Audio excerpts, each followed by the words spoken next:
What's going on, y'all? It's your channel TDF back again with another video. And listen, Dawn Staley wasn't holding back at the end of this one.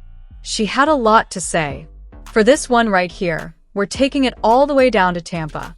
You already know. Let's get it. Let's go.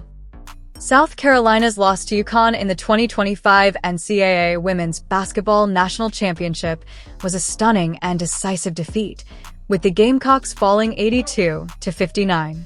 UConn, led by head coach Geno Auriemma, captured their 12th national title, showcasing a dominant performance on both ends of the court. The Huskies' offense was powered by Azzi Fudd, Sarah Strong, and Paige Bueckers, who collectively scored 65 of the team's points. Strong had a particularly standout game with 24 points, 15 rebounds, and 5 assists, while Fudd added another 24 points. For South Carolina, the game marked an abrupt end to their season after an impressive 35-4 record and a 5th consecutive Final Four appearance. However, they struggled offensively throughout the matchup, shooting only 34.4% from the field. Key players like Joyce Edwards and Milasia Fulwilly were unable to find their rhythm, contributing to the team's inability to keep pace with UConn's relentless attack. Head coach Dawn Staley acknowledged her team's shortcomings, but maintained her composure in post-game remarks. She praised UConn's execution and admitted that her team was outplayed. Staley also reflected on the impact of her senior class on South Carolina's program and expressed confidence in her team's ability to bounce back from this setback. Despite the disappointment, Staley emphasized that moments like these serve as motivation for future growth and improvement. Looking ahead, South Carolina is expected to regroup and return stronger under Staley's leadership. Known for her resilience and innovative coaching style, Staley has a track record of turning adversity into opportunity. As she stated after the game, emotions from such losses can fuel determination and drive for redemption in seasons to come. Questions for the student athletes. Please hold any of your questions for coach until after we dismiss the student athletes. At this time, we'll open up for questions for for our student athletes. We'll start in the front, right here. We can get the microphone over. Oh, I'm sorry, Coach. Your statement. I thought I got away with You that. did not get away with it. Your opening statement. My apologies. Here's where I must say that, much respect to UConn. They did a masterful job, in executing on both sides of the basketball. And then at the same time, I have to say goodbye to a senior class that, had a historical impact on our game and our program and our conference and our city and our state. And, although they won't be in our huddle anymore, I'm sure they'll find their way in another huddle at the next level. And I just want to show my gratitude, my appreciation for all they've done for our program, because they elevated us and took us to a place where, we could only imagine. With Mel and then work our way over. Dawn. Mel, we need the microphone. Oh, yeah. Dawn, between the two UConn games, was there anything different considering that they both went the same way on differential than the last time, or, anything new? Yeah, well, I thought we did a great job protecting the three-point line. And that was one of the things going into the game. If we could make it a 2-point game, meaning twos, executed, in the first half, we just couldn't get the looks that we normally make. If we just made layups, we might be able to make it a little bit more interesting. But at the end of the day, we didn't take care of the basketball, and we took a couple of bad shots. We didn't make layups, and they make you pay. Although the score may be, very similar in the results, I thought we had better execution of what we wanted to do coming into this one. We're gonna go to the back with Cam. Hey, Dawn, Cameron Teague with The Athletic. I know it's obviously still so soon after this loss, but you've talked and praised the senior class so much all year. Knowing how important they've been to this program, I'm curious just if you can put into thoughts what they mean to you right now and what it's maybe like just to see them leave the court for the last time.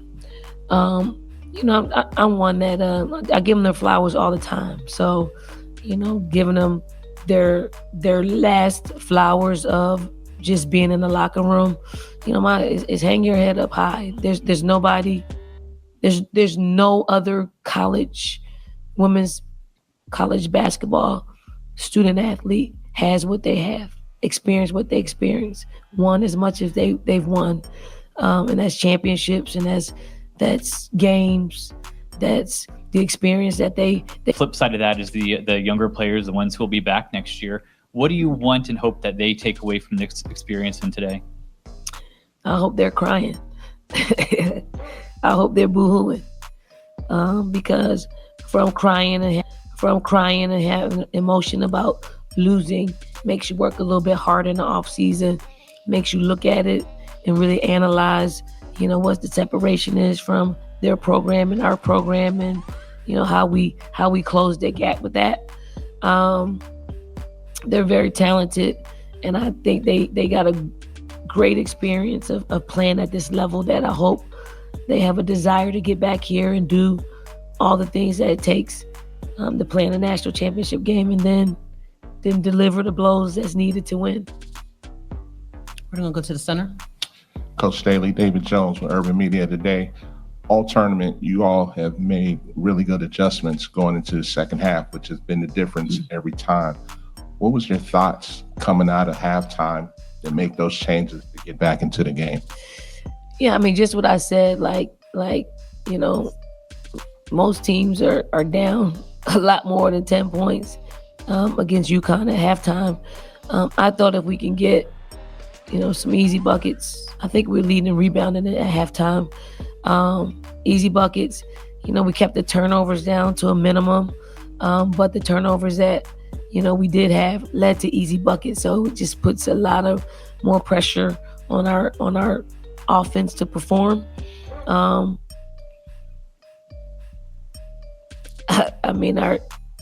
ball screen coverage was not great in the third and fourth quarters, as much as it was in the first two quarters. So they got loose with that. But I just tried to get our team to hone in on making shots, because to beat UConn, you got to score the basketball. We're going to shift to our left. Alan Cole, GamecockScoop.com. Another one of the seniors. You talked a lot about how much they impacted the program and the state of South Carolina. How did those three impact you, just as a coach and as a person, over the last 4 years, getting to know them? They're just great human beings. They've allowed me to coach them being my uncensored self. Not a lot of coaches are able to just be who they are. I could have real conversations with them that maybe would probably hurt other people's feelings. And they allow me to be me, because they know I'm just coming to them from a place of wanting them to get better, wanting them to continue their winning ways, and also preparing them for the next level. Because when you go to the next level, it is sink or swim. And it's probably not going to be from a coach's tongue, more so probably from a teammate, from somebody that is highly motivated, they highly competitive and want to win. And hopefully I've prepared them to be able to take in that and have some staying power at the next level. We're going to go Howard, then Sean, then Michael. Hey, Dawn. Howard Mandel at the Nets. Congratulations on the season you've had. Sort of two related things. You had held them to a single three-point make at the half. You guys are down 10. I'm wondering whether that feels like victory or that feels like a negative indicator, because obviously they were with the 38%. And just related to it, whatever the game plan is, at the end of the day, they've got Strong, they've got Fudd, they've got Bueckers. You held Paige to, I think, 16 on 17 shots, but still 24 and 24, and then that's it. Is that just, they just had too much? Yeah, it's a victory. You hold them to 1-3, and that was at the end of the second quarter. That would have put them up just in single digits. And that is a victory in itself. And it gives you a little bit of hope to say, hey, if we continue that, we can keep this thing close. And maybe them being in a close game, would give them some angst and put them in a situation that they haven't been in a whole lot that could be advantageous to us. And then, it's hard. They're good. They're good. They work well together. They're super unselfish. They're incredibly skilled. And then the role players dagger you with the three, shade in the corner. So you got to have a really good day in order for you to beat them. Sean? Dawn, Sean Hurd, Anscape. Can I just ask how you're wrestling with the sting of this loss today being, the first time you're experiencing, coming up short in the national championship? When, our kids gave it all they had.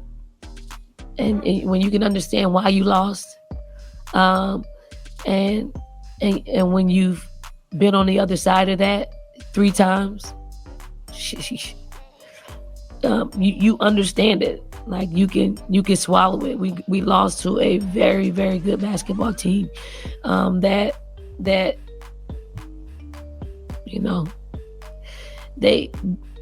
they beat our ass, but they didn't make us like it. There's a difference. Michael? Hi, Dawn. Michael Rosenberg, Sports Illustrated. With those younger players, what do you think they have learned and should learn from watching the senior class every day, not just in the games, but how they've conducted themselves? Well, I don't know. If I'm them, they have an example of how it's done on a daily basis. And if they aren't bringing it like they brought it on a daily basis, we're probably not going to end up here anymore. But which I doubt. So it is next woman up. We lose a large senior class with a lot of experience.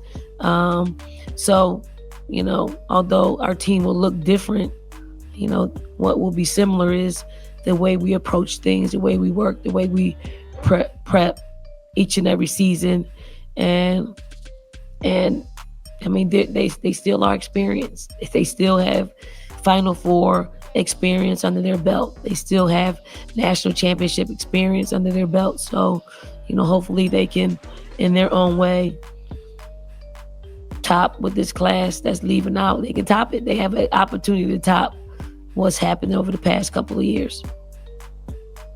Shifting to our right. Dawn, Kathleen from The Next. If you got to make a pitch for each one of your outgoing seniors as they head into the draft, what would those be?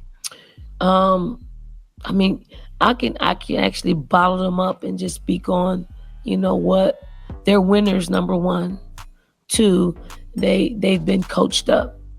So any situation they'll be able to handle, any role they'll be able to handle. The issue will probably be the terminology once they get to the next level. But they defend. They'll have a really good understanding of how to defend. And then, they are young people that are, good people, like good to be around, can handle any role, and will be an asset to any franchise. Go to the front with Dave.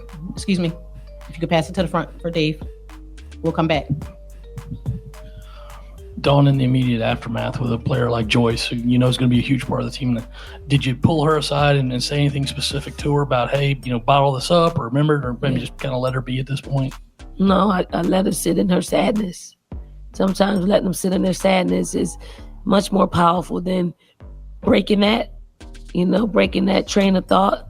But we'll talk about it, and she'll express how she feels and what she needs to work on in order for her to get us back to this place. Staying to our left. Lou Haggerty, Amped Up Sports here in Tampa.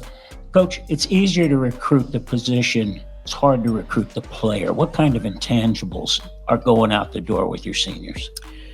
Oh, wow. They are the epitome of who we need to be successful. Their approach to practice, their approach to life. They got great parents. Like it's losing parents too. It's losing great parents when you have great pull the parents that, get it. And they're able to shed light on what's happening to some other parents and what they're going through. So we lose a whole bunch of great parents that have been great advisors to our new parents. So I mean, it'll be hard, but this happens every year where you lose a senior class, a really good senior class, and we find a way. But they'll always be a part of our program because they'll always get back and they'll always come back and they'll always be cheering. They'll probably stay in the team chat, so they always will have encouraging words to give to our young players. Shifting back to our right. Hey, Dawn, Chaz Frazier, ABC Columbia. You alluded to your senior class. They're holding their head high for all they accomplished. The younger players, you want them to be crying and feel this. I'm curious from a coaching staff perspective, what's the balance of throwing this one out the window and how does it light a fire under you guys as there's turnover moving forward? Yeah, I mean, anytime your season ends in a loss, it should light a fire. But you also got to look at it from how did we get beat? Did they flat out beat us? I think they flat out beat us because we tried to throw a lot at them, and they rose above it. They rose above it all. That's what happens when you have super talented players like that. We've been on the other side of it. So we get it. Younger players are just gonna have to step up. They gotta have a great summer. They gotta have a great fall. We're always gonna play a competitive schedule, so they'll have opportunities to grow in playing a competitive schedule. But I'm as excited for what our team will look like next year. I am, because I do think it'll be talented enough to get here, especially with getting in the transfer portal and getting some experienced pieces that can help with this young group. Shift again back to our left. Dawn, first of all, congratulations on a good run the last few years.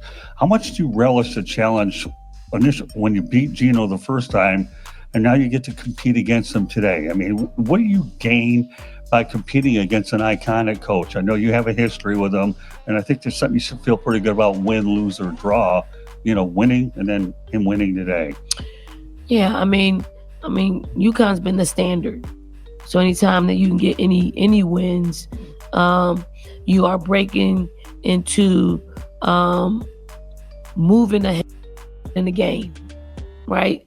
So, I would say from the first time that we played UConn, since I've been at South Carolina, I think it was 2008 or 2009, first year, got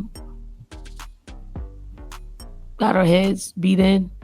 And I'm the same way. Like, I'm gonna shake your hand the same way. I'm gonna look in your eyes the same way, because I know that at some point we're gonna win. And I don't want to give anybody a psychological advantage. They know when you kick their butt, and when you kick their butt. So it's the same way. I think they had the better team this year, and it's not always that you don't always win when you have the better team, but they had the better team this year and they won, and that's what you're supposed to do. We'll take our last question from the back with Lindsay. Lindsay Gibbs with Power Plays. Coach, you talked about letting Joyce sit in her sadness. Has that always been your philosophy as a coach with players during tough moments? And is that something that you do personally as well? Not happy that he gets, his dream of being a head coach. Not very many. And the pundits, right? It's not very many Black men that get head coaching jobs. And the fact that he's one of the, few Black men that got a head coaching job. I'm super proud of that. So thank you.